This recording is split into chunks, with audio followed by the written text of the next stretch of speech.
এই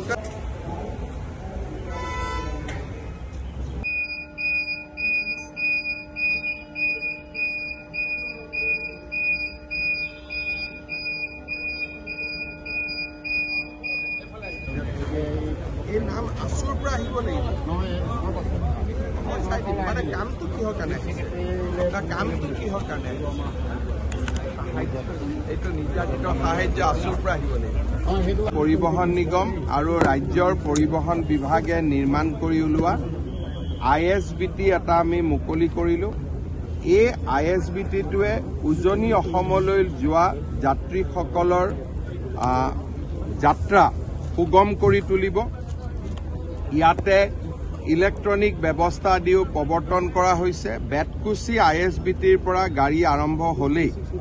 ইয়াত বহি থকা যাত্ৰীসকলে গম পাব পাৰিব আৰু যাত্ৰীসকলৰ সুবিধাৰ বাবে ইয়াত ফুড কোৰ্ট আদিও থাকিব উজনি অসম আৰু বৰাক উপত্যকা আদিত যিসকল যাত্ৰীয়ে সঘনাই যায় তেওঁলোকৰ বাবে খানাপাৰা ISBT এটা সুন্দৰ এছেট হৈ পৰিব অহা 2 বছৰ 3 বছৰৰ ভিতৰত আমি জালুকবাৰীটো শৰাইঘাট দলঙৰ কাষত থকা মাটিখিনিত ৰেলৰ পৰা আমি মাটিখিনি লৈছোঁ কোৰ্ট কেছ এটা চলি আছে তাক ঠিক ঠাক কৰি তাতো এটা আমি নতুন ISBT বনাব খুজিছোঁ যাতে এই ISBTটোৱে যেনেকৈ উজনি অসমৰ যাত্ৰীৰ চাহিদা পূৰণ কৰিব জালুকবাৰীৰ ISBTটোৱে যাতে নামনি অসমৰ যাত্ৰীৰ চাহিদা পূৰণ কৰিব পাৰে তাৰ উপৰিও গুৱাহাটীত আমি 100খন CNG বাছ চলাইছিলোঁ তাৰ পিছত 200খন ইলেক্ট্ৰিক বাছ চলাইছিলোঁ আজি আমি আৰু 56খন ইলেক্ট্ৰিক বাছ আজি আমি ৰাজ্য চৰকাৰৰ পুঁজিৰে ক্ৰয় কৰি আমি জনসাধাৰণৰ সেৱাৰ বাবে মুকলি কৰি দিছোঁ ইয়াৰ উপৰিও প্ৰধানমন্ত্ৰী ডাঙৰীয়াই আমাক আৰু 100খন ইলেক্ট্ৰিকেল বাছ দিবৰ বাবে সিদ্ধান্ত লৈছে এই বাছখিনি যদি আহে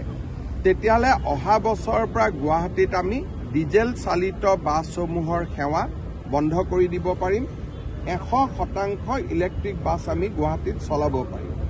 আৰু ডিজেলৰ চিটি বাছসমূহক নলবাৰী ৰঙিয়া জাগিৰোড সেই ধৰণৰ লাইনবিলাক আমি দি দিম যাতে তেওঁলোকেও আৰ্থিকভাৱে ক্ষতিগ্ৰস্ত নহয় হ'ব অধ্যক্ষ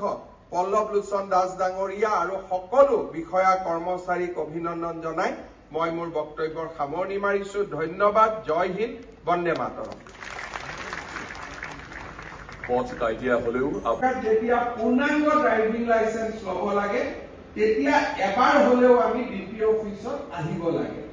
এতিয়া আমি তাৰো এটা সমাধান কৰিব খুজিছো যে পাব্লিক প্ৰাইভেট বেচিছত আমি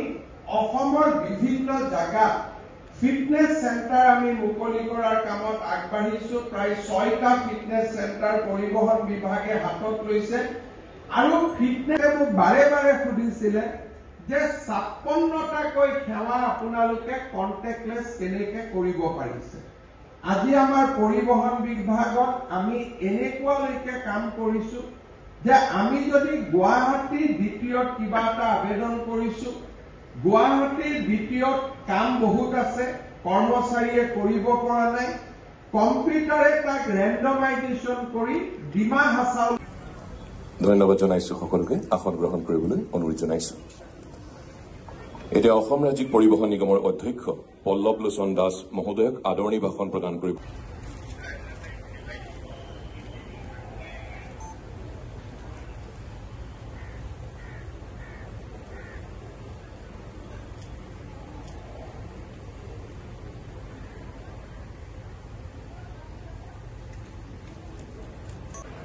প্ৰাক্তন প্ৰধানমন্ত্ৰী বিশিষ্ট অৰ্থনীতিবিদ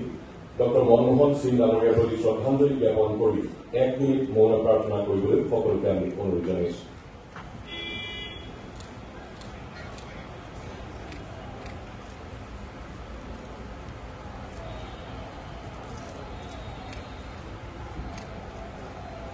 মুখ্যমন্ত্ৰী অসমৰ দূৰদৰ্শী মুখ্যমন্ত্ৰী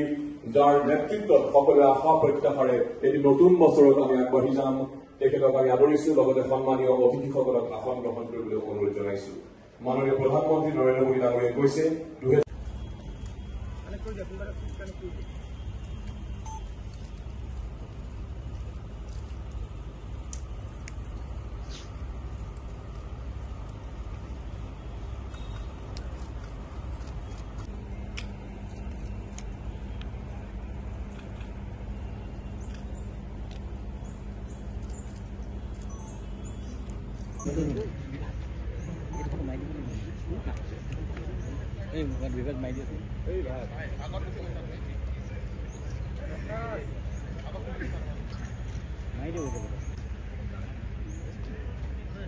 এতিয়া মাননীয় মুখ্যমন্ত্ৰীৰ উপস্থিতিত শ্ৰীমতী লয়া মাধুৰী ডাঙৰীয়ানী আৰু ষ্টেট বেংক অফ ইণ্ডিয়াৰ শ্ৰী অশোক কুমাৰ সাহু ডাঙৰীয়া শ্ৰীমতী লয়া Madhuri and Shri Ashok Kumar Sahu from State Bank of India to exchange the signed MOUs in the presence of our Honorable Chief Minister.